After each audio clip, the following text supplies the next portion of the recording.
getting to know Jesus through one another. You're listening to Meet Fern Creek, brought to you by Fern Creek Christian Church. Well, hey, welcome to another episode of Meet Fern Creek. I'm Matthew, and guess what? We have another Matthew, Matt Whistler, and Gina Whisler with us. So excited to have them and just to get to know their story and their experience here at Fern Creek. And so I told them, I start every show, man, just tell us who you guys are, and what your stories are, maybe how you met, and then we'll go from there. Thanks for being on the show with us. Well, thanks for having us. Well, go ahead. Okay, wait, what was the question? Just tell us a little bit about us. Okay, well, first we've been coming to Fern Creek for about 9 years. Yep. And before that, we were at a Methodist church. Yep. And let's see, we met about 20 years ago. And he had a daughter, Willow, that was 2, and I had a son, Skylar. He was 4. And we met trick-or-treating, at a friend's house. And we took the kids trick-or-treating. Actually, they were Skylar 3 and 1. Yeah, Skylar was little Buzz Lightyear. I remember that. Yeah, and Willow. Who knew Halloween could be so romantic? Yeah. I know. It was. And so we met there, and then at the time, we both were going through divorce. Early stage, kind of. Yeah. But starting. And my ex-husband now, he had schizophrenia, and that caused our divorce. He was going through divorce. I had issues with my ex-wife, and she stayed up. Yeah. So basically, he had Willow, I had Skylar. The other 2 parents weren't involved in their lives. So when we met, we were able to actually adopt each other. I was able to adopt Willow. And I adopted Skylar. Yes. That's so cool. Yeah, so that was really... It is cool. Your name goes on the birth certificate, just like you're the biological father. Yeah, the age that you would have been when you have them. We just got a real ID, so it was really funny that we saw that. We had to get our birth certificates we out. had to get birth certificates. So it was interesting to see that. Yeah. So then... we had them, and then we got married. We had Lainey and Lila, and then we probably started going to church before Lainey and Lila were born. His mom mostly was because the kids. You want to have activities for the kids, and we want them to grow up in the church a little bit and stuff. So we started going with Willow and Skylar more, and my mom was a big part of that in Mount Washington. And so then when we had Lainey and Lila, we wanted to make sure that they were also involved in the church too. And eventually, when I guess Skylar was getting ready to go to middle school, we pulled Skylar and Willow out of public school to homeschool them, and we needed an outlet for them, and church youth group was a big outlet. So that's one of the big draws for us to come here. We actually moved to Fern Creek, and a few years after we moved here, we started looking for another church because we wanted a bigger youth group, a better, more vibrant one. Yeah. And that's what drew us in. And so Skylar and Willow kind of went through all the youth group stuff, and they loved it, did all the trips, did the Dominican Republic, all that stuff. That's awesome. Arizona. And then same with Lainey and Lila. They're going through the same stuff. So really, I mean, when we first came here, it was, we came here actually because a friend of ours went to a funeral and heard Rick Burdett speaking. Yeah. She's like, if we ever change churches, the legend of Rick Burdett. Yeah, she's like, we got to check out Fern Creek. And that was kind of that. We were having some problems with our old youth group. And so I was like, well, let's check this church out. And we loved Rick. And then Rick left. And then that same day, we took the kids to youth group and met Josh Cooper. Oh. And he just really took to the kids and made them feel like just really important and involved, and just, how Josh Cooper is. Yeah. And so we've been here ever since. I mean, we loved it. So that's awesome. Yeah. Well, tell us, what was that time like of, you with Willow and you with Skylar, of blending your families? I think that's so cool. And something that's more common than I think people realize, especially here at Fern Creek specifically. This whole blended family. I think there's actually going to be a sermon or like a day this summer about blended families and how that's actually awesome. A beautiful picture of how we're blended into the family of God through Jesus. Yeah. Tell us what that time was like for you guys and what challenges there were. And well, I think it was first, I mean, it just felt like a blessing from God because it was just when you have a young child and then you're going through a lot of stuff with a spouse and then you're not with that spouse anymore. And so I think for us, we really found a great friendship first and companionship with each other. And that was a huge blessing. And I think there was a blessing with that as well because Skylar and Willow had similar issues. Like neither one of their other biological parents really wanted, I mean, they didn't fight for them. They didn't really want to be involved in their lives. They were the ones that actually suggested the whole idea of adoption. Yeah, they were, both of them were on board with that. So I think for Skylar and Willow, it gave them almost a connection together because they kind of went through the same thing. But on top of that, though, it was a real true blessing because we would never have been able to get together otherwise.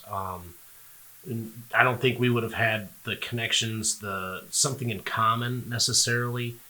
We're kind of a little bit different in a lot of ways. We're very similar, like our music taste and stuff like that are very similar. But because we had a child, we kind of immediately kind of bonded together because we needed each other too.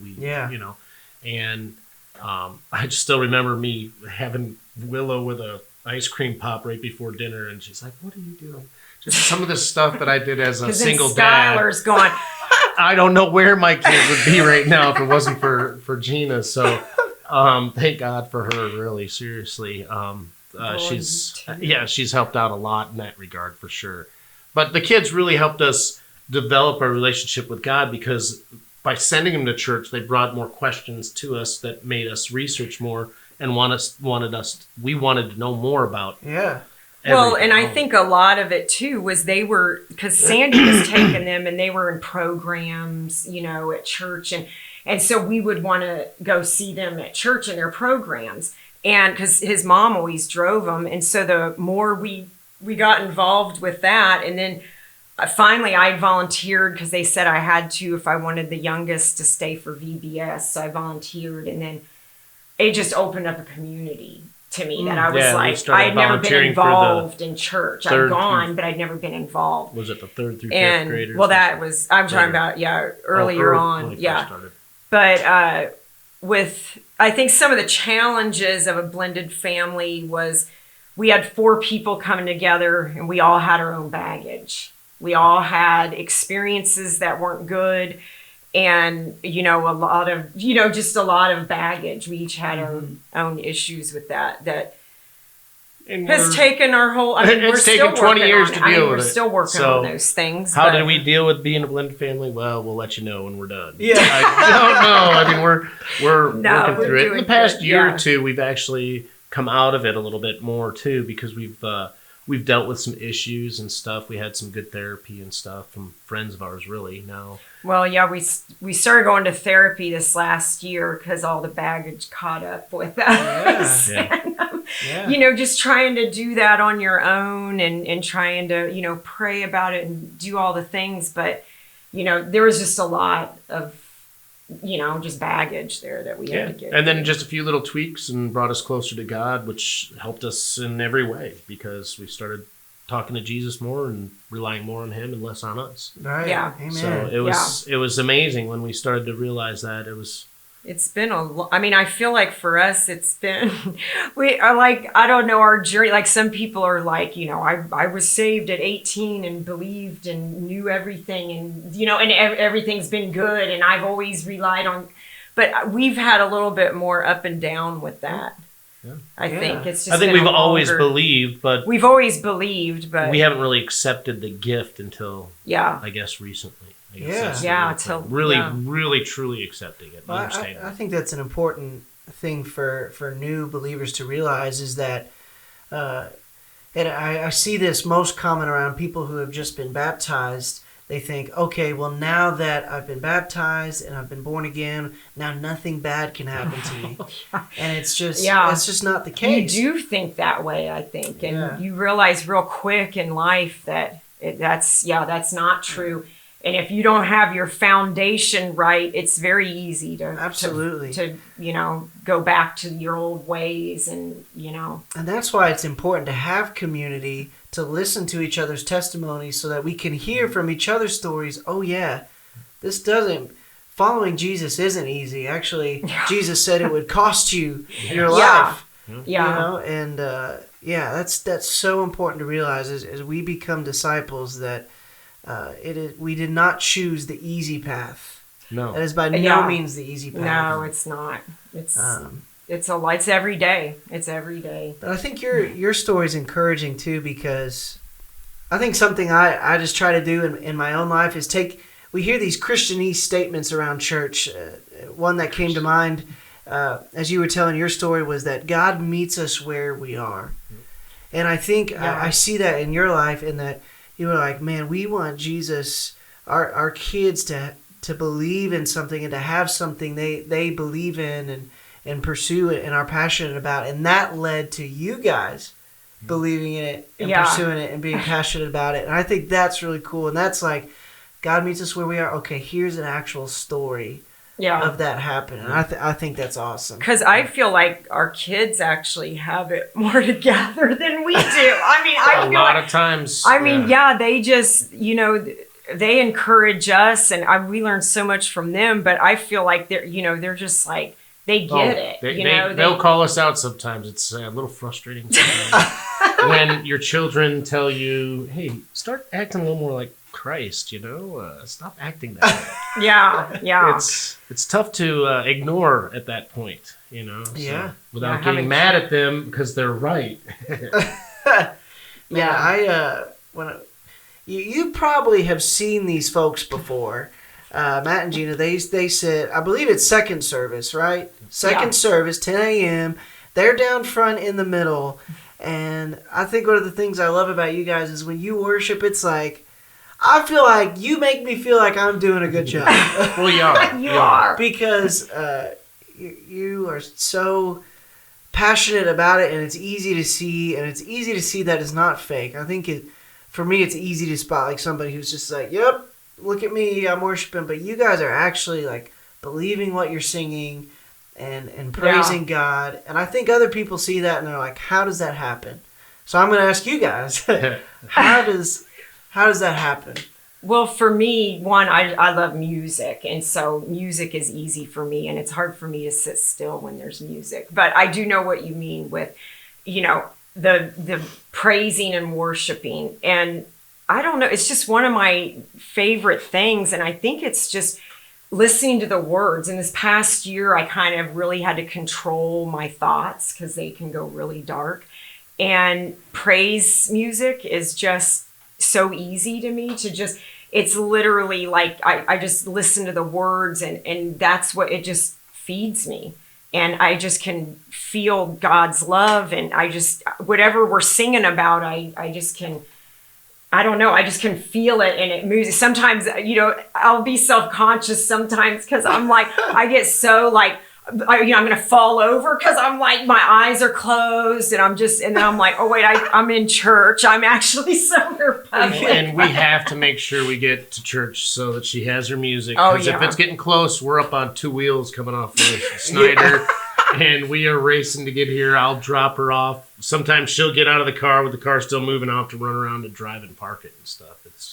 And it's just, you're like so great at like, you really bring the spirit. You do. And it's the whole praise team does. I think they do. When you're there, it's really great. But when we have anyone else there, they do a great job. Everybody does a great job. Yeah, they do. And one of the things for me with the music is I like it because those songs, there's a song that'll stick with me throughout the week. And I'll just hear it in my head. Anytime I'm just, my mind's idle, instead of having, the devil come in there, I got your words or your song that you sang that we all, and I think there's something about singing the songs together, and it's remembering the words and hearing the words, and I like having all the new songs and stuff too. I like older songs, I like newer songs, I like it all. But anything with this one last week here was I know, and I have catchy to title. ask you what. And it was a good little, and it's still the song. I'll have to hear it a couple more times, but I hear it in my head, and it's. You'll probably hear it a couple more times. Yeah. But it is. I'll be at work. I'm a school teacher, so I'll be at work, and I'll just have something going through my head, and thank goodness it's something good instead of something bad with the students. So yeah, you were talking about some of your students earlier. I was a music education major, and something was like, I'm not gonna lie, in my head when I graduated, or when I was student teaching, really right before I graduated, I was like, it's too hard. It's too hard. I thought I could do anything. It breaks because you see these kids making these decisions all the time that you know are the wrong decisions. You know that they're going to lead only to hardship and ache and pain. And like I teach it more. It's a pretty diverse school, to say the least. We have all the different religions and cultures and everything there. So I have a lot of opportunity to talk to my young students and stuff. And I try to lead by example, and I try to, they drop JC all the time, and I'll correct them and I'll stop them from doing that. And a lot of times they never even knew that. And just hold them accountable and stuff. I've had conversations with some of my Muslim students when they're fasting for Ramadan, for example. They have to go somewhere, so they come with me to my room, and we'll just start talking. And we sometimes relate things in the Bible, from Old Testament and stuff. And I think it's interesting that why we don't look at all the more of the similarities than all the differences. I think the world would be a little bit better place. But yeah, it does break your heart when they're feeling so sure of their faith and we're so sure of our faith, and I see these little kids. I teach 6th grade, and I think, I hope there's another way for them, because it doesn't.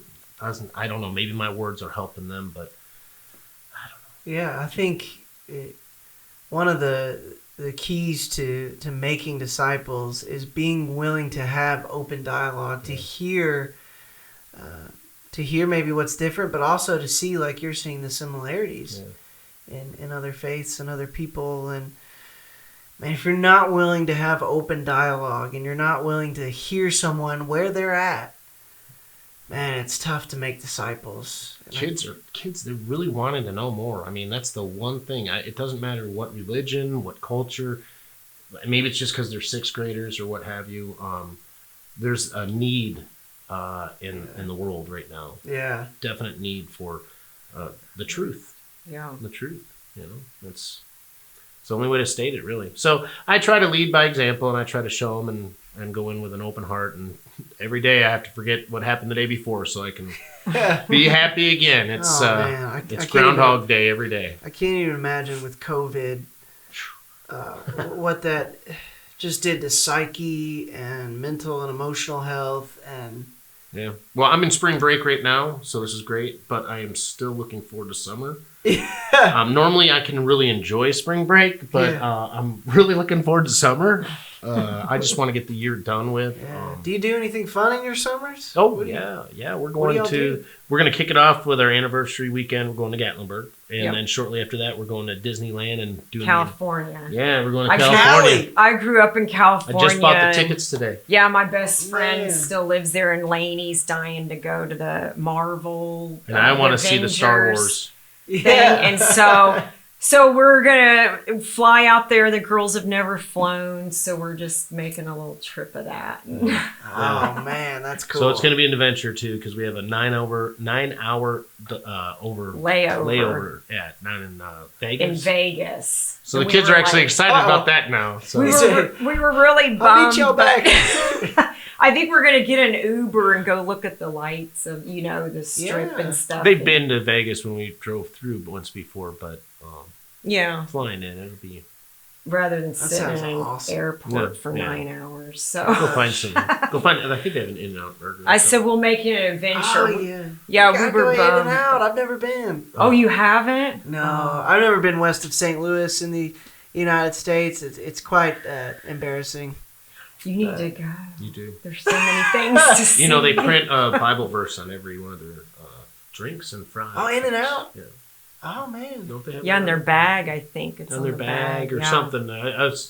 I'd never been either until we went out there. She said you had to go. So I grew see, up now with we're it, off topic again. Hey, that's okay. In-N-Out Burger is important. And then here's another important lesson is, man, when we're trying to make disciples or talk discipleship, it does not have to be Jesus 24/7. Yeah. We're having an Easter egg hunt with Willy Wonka and an Oompa Loompa and the Easter egg bunny here at church. Nice. Does that mean we don't believe in Jesus or we don't? No. No. We're just all celebrating. You have to Yeah. connect with people. Yeah. I think that's the Yes. biggest thing is people just want, they just want to know that they're accepted where they are. And that's not our job to, to save people. I think it's our job just to love people and to plant seeds. Yes. And then allow those opportunities to Yep. be able to come up. And That's all we can do. yeah. Yeah, it's important to share life first with people before we start presenting them with the gospel, because if they don't trust us or our experience, if they don't know anything about us personally, then why would they believe something we're presenting Right. to them? I See, think, you would have been a great teacher. That's exactly what you have to do, teach. oh, Yeah. You have to man. build those relationships before you can get their trust so they can learn. And that's really what you got to do with life and discipleship, anything. Because that's what we're doing is we're trying to teach the world about Jesus. Yep. And that's really what it's all about is building the relationship first, because you got to have that before anybody's going to listen to anything you have to say. Yeah. Yeah.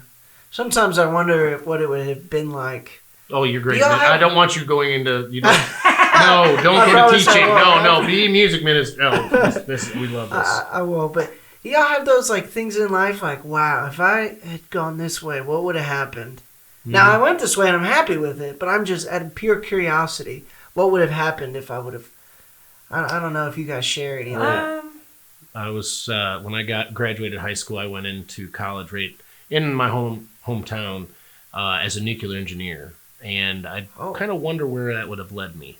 Whoa! Yeah, I kind of dropped out because I was in my hometown, and everybody that I knew that was going anywhere with their lives left the town to go to school, and only the people who weren't going anywhere stayed behind. So Yeah. So yeah, I had a little bit of a rough go of it there. And besides, who wants to build nuclear weapons or nuclear power plants? Oh, I not me right now. Yeah. So I had a slight change. I decided I'll take a couple of years and go skiing in the mountains. So that's what I did, Yeah. and that changed everything. And I don't know. I've thought about my past before of if I'd done something different, but then it removes things that are now, so it's hard to Everything go had to back happen. and say, I wish that I didn't do that or I wasn't there. But then I'm like, but if I didn't, then I wouldn't be where I'm at now. Yeah. So it's kind of hard so I would have to say that no, I mean, there's definitely things I regret, but I wouldn't change any of it just because. Yeah. Because I wouldn't change any of it either. Yeah. I mean, I that wish that things would have happened quicker, meeting you. meeting Nice. you and But again, we talk our about faith, that all the time. but then we're and what would have been, where would Willow and Skylar fit in? right. So then know? it removes So them and, it's- so. Yeah. I mean, everything, I don't want to say everything happens for a reason, but God uses everything that happens for a reason. Yeah. So, Yes. I mean, I didn't see it at the time when my father passed. I was 18. I was a rebellious young man, and I kind of walked away from Christ for a while.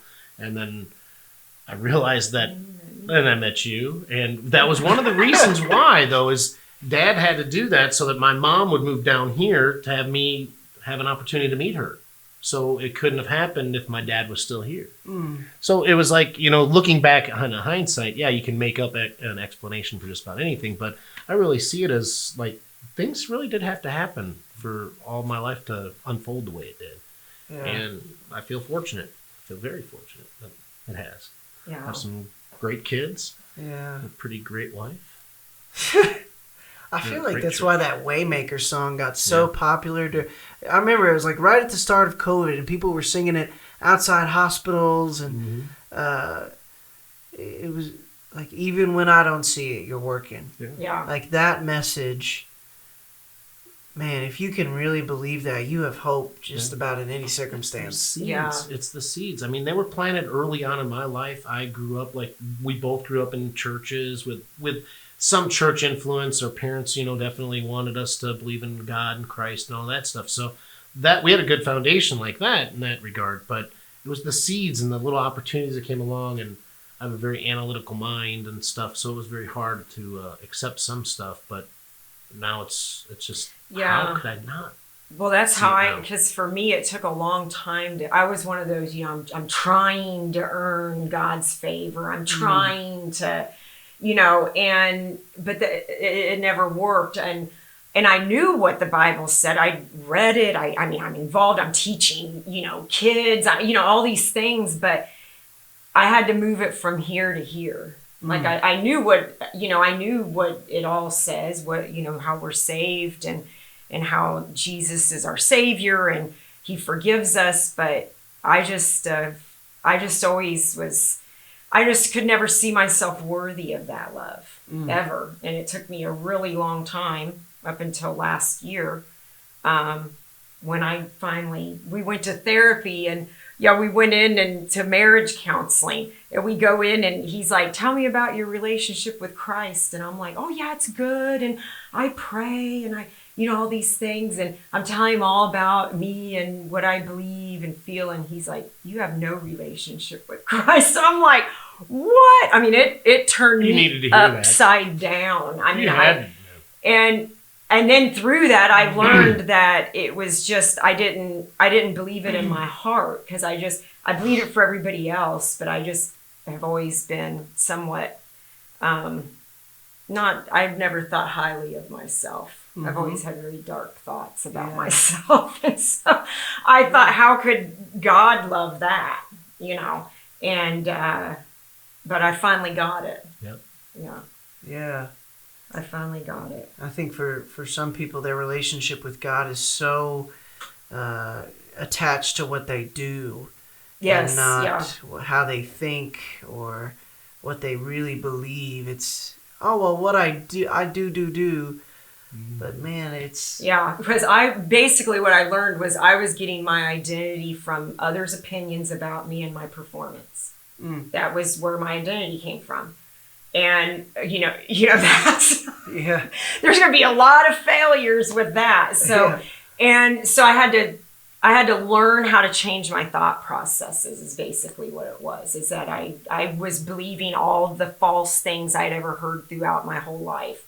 Even preachers that had said things that, I took and weren't even correct. But I took that as that, is what's important but finally, I was able to realize that it's not what you do. Yeah, it's not. It's what God says about me. And Jesus says that I'm forgiven and accepted and I'm pleasing. And so those are the things that now I tell myself. We didn't earn it. We don't deserve it. Yeah. But yeah, there's nothing we can do to deserve it. I mean, we can't. Tell us one last question for everybody listening and watching. What has Fern Creek meant to you? And I'm thinking new people who have no idea what our church family is like. What has Fern Creek been to you?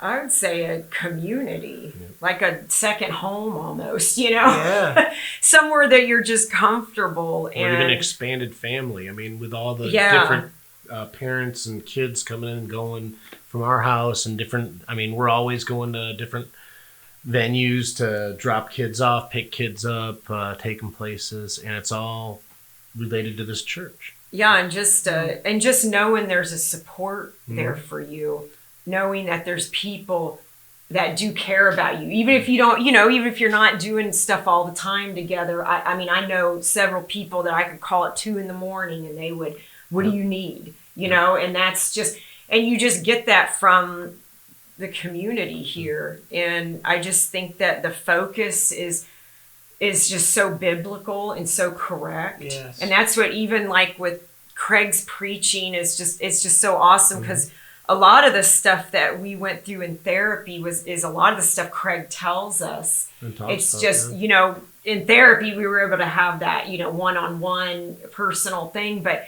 it's just truth. I mean, it's just this church is all about truth and honesty. I like that nobody's putting on airs or anything. Yeah. It's not like we're trying to one-up each other. We all know we're broken. We're all flawed. Yeah. And we're all just trying to find our place in the world, really. And Jesus is our guide. So I'd like to, it's been a very interesting ride. We've been here 9-10 years, something like that. And I remember the first time we came here, we pulled up and we saw a big group of kids all interacting, getting back from a trip or something like that. And we looked at each other and we even said, man, we need something like that for our kids. Yeah, I wish our kids could be involved in it. And in turn, it allowed us to have that same kind of feel with our community too, the adults and stuff. So all I can say is if you're new to the church, get involved, do something. Get a life group, volunteer, greet, do something, because it really does expand who you'll know, and it'll develop those relationships. Absolutely. Well, want to invite you to our Easter services this week. Saturday at 5 p.m. we'll have a service, and our students are gathering this Saturday at 5 p.m. And then Sunday we'll have our normal 3 services at 8:45, 10, and 11:15. And you're invited. Don't have to bring anything. Don't have to be a certain kind of person. You, as you are invited. Come as you are and experience the love of Jesus and the gift of community here at Fern Creek. But thank you, Matt and Gina Whisler, for being on the show Meet Fern Creek.